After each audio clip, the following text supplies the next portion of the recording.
The buzz is real. Atlanta Falcons fans, buckle up. The Falcons are right in the middle of one of the wildest pre-draft storylines in the NFL.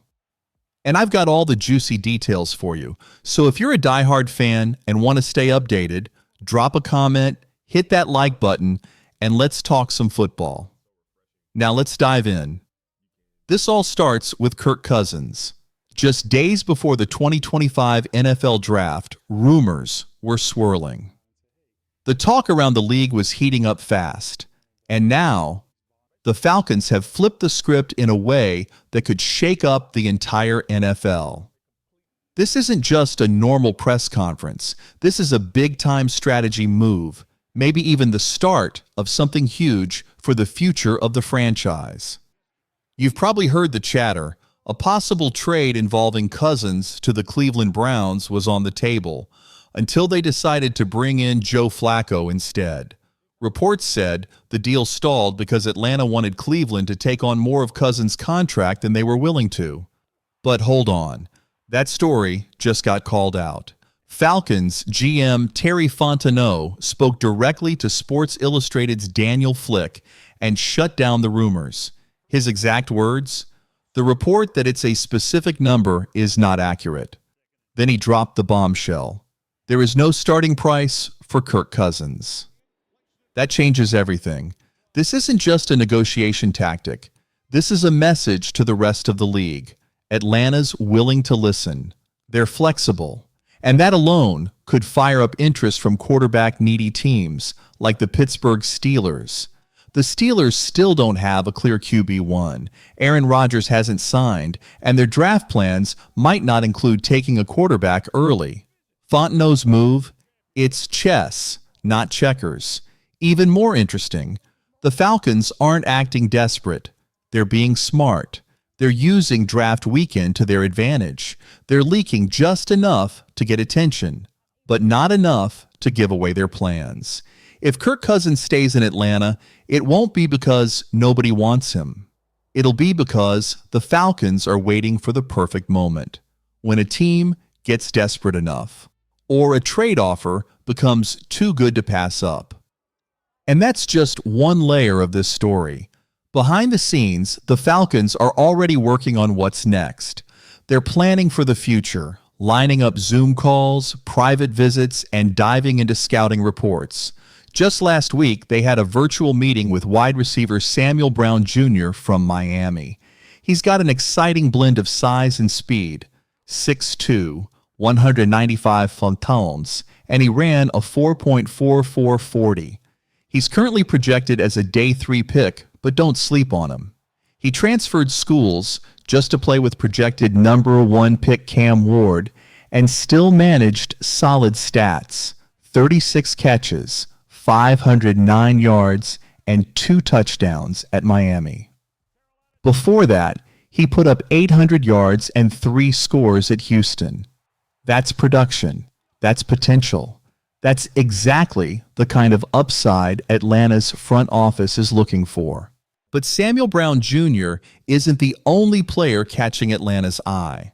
The Falcons have also been checking in on UCF wide receiver Kobe Hudson and USC running back Woody Marks, 2 explosive playmakers who could bring even more firepower to this offense. Then there's the big name on defense, Alabama linebacker Jihad Campbell. He's a projected first-round pick, and his official top 30 visit with the Falcons shows they're serious about upgrading the defensive side of the ball. GM Terry Fontenot put it plainly, we have to take an impact player. And let's be real, most Falcons fans are hoping that impact player is on defense. Why? Because Atlanta finished 31st in the league last season with just 31 sacks. That's not just disappointing, that's a major red flag. So what's the plan? The Falcons hold the 15th overall pick in the draft, and most mock drafts have them going after help in the front 7. That means linebacker. That means edge rusher. That means someone who can get to the quarterback and finally give this defense a backbone. Enter Mike Green, an absolute monster off the edge from Marshall. According to a recent mock draft from Pro Football Focus, the Falcons could land him at 15, And just listen to this. NCAA sack leader, 23 sacks and 53 QB hurries over 2 seasons, 92.4 overall grade, 91.4 pass rush grade in 2024. That's elite. Mike Green isn't just a good fit. He's the kind of explosive, game-changing defender who could shift Atlanta's entire defensive identity. He dominated the Senior Bowl and is ranked number 12 overall by PFF. His potential? Through the roof.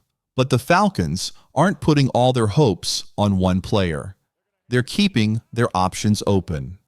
Alabama edge rusher K. Robinson is also expected to visit.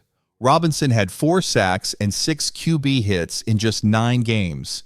He's still developing, but his burst, length, and raw talent are hard to ignore. He's the type of traits-first player who can start in a limited role and grow into something special. PFF describes him as twitchy and traits, the kind of guy who could explode in the right system, and Atlanta needs help badly. They've already lost linebacker Nate Landman to the Rams. Lorenzo Carter signed with the Titans. Matthew Judon still hasn't been re-signed. Even though they added veteran Leonard Floyd, there's still a huge hole at outside linebacker. That's why a player like Robinson could be a key piece right away, rotating in, making plays, and developing fast. All of this shows one thing clearly. Atlanta's front office isn't sitting back. They're thinking ahead. They're attacking their weaknesses from every angle. Trade talks, day 3 prospect scouting, and top 30 visits with high-upside players. They're not just trying to fix the roster. They're trying to build something that lasts. But what do you think? Should the Falcons trade Cousins now while the market's hot? Or should they hold steady and wait for the perfect moment? Let me know in the comments. Pause. Just when it looked like the Falcons might take a predictable path in the draft, they threw another curveball. Atlanta's defense has some big holes to fill. Matthew Judon still hasn't been re-signed. Lorenzo Carter is now with the Titans. Nate Landman signed with the Rams. Yes, the team brought in veteran pass rusher Leonard Floyd, but let's be honest, it's not enough. This defense finished last season with only 31 sacks. That's the second worst total in the entire NFL. So it's no surprise that Atlanta's interest in Alabama edge rusher K. Robinson is serious.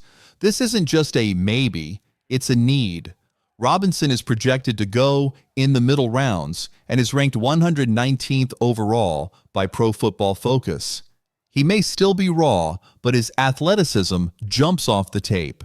His speed, explosiveness, and long wingspan already meet NFL standards. He's the type of player who, if coached up the right way, could become a key part of Atlanta's pass rush rotation. This approach by the Falcons, mixing experienced veterans with high-upside young prospects, shows one thing clearly. They're planning for the future. They're not just patching holes. They're building a whole new identity, one layer at a time.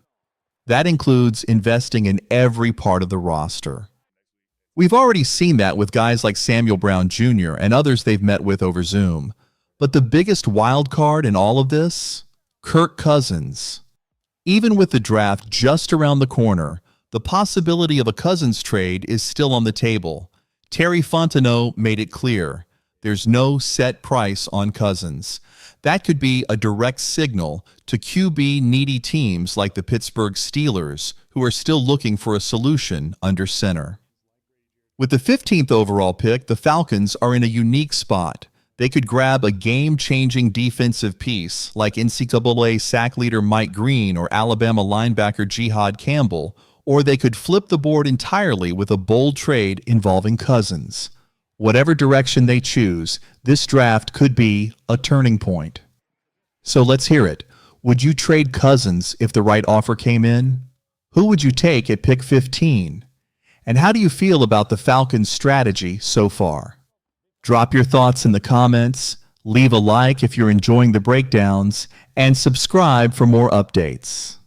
This rebuild is just getting started. And trust me, you won't want to miss a second of it. Go Falcons!